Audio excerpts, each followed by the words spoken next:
got Tallulah back in 2012, so it's now been 6 years. We didn't really know, we didn't really plan it, and then we just fell in love with Tallulah and we decided to adopt her that day. About probably a year after she came into our lives, she seemed to want to leave the apartment and go out into the halls. Well, so for her, she would first go out and only go out about 5 or 6 feet, and then it became 10 to 20 feet, and then 30 to 40 feet.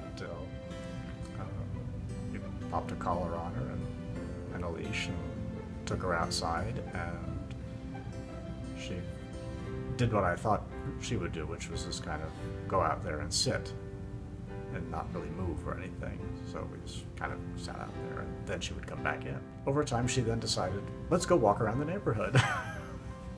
And that's how that began. It wasn't so much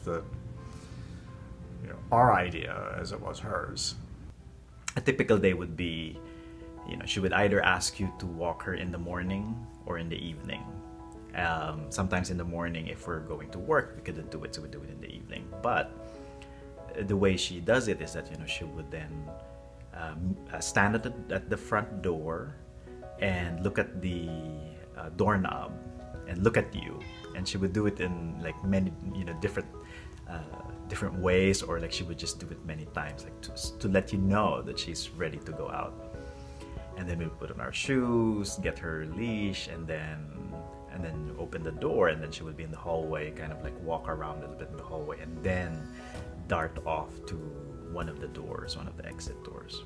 And we go down, and then we step out of the exit door, and then we put on her leash, and then either she would go directly to the wall, to the back wall, and go up on the edge, or she would walk to the left. She can take to the left or to the right, whichever day. But then she would either look for squirrels or birds or just other cats, because there are other cats around. And then we would go around the parking lot, go down the hill, and then go down further to Ludlow Avenue, and sometimes she would then go back. But she would always look for lizards now.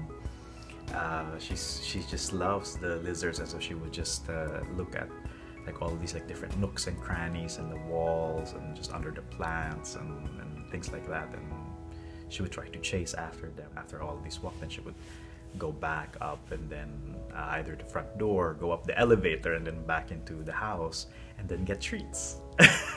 It's important. That's the important part for her, is that she gets treats after her long walk, and then she sleeps. Really, the walks is all about her and where she wants to go and what she wants to do and who she wants to see or say hello to or chase after. It's really her, and she leads us to where she wants to go. It's nice after a day at work, or just knowing what's going on in the world, to effectively kind of leave that all behind and immerse yourself in her world. And by doing that, it's a really nice way to clear your mind, and by, in a way, playing cat, if you will, try to see what the world is like through her eyes, and you just lose yourself in it for a while. It's a very nice way to just get away from it all. It's with all the nature that we have around here, with the woods in the back and the like. It's nice to just leave the city life for a moment. Wait, maybe the kitty may not want to see you. Maybe he's too enthusiastic.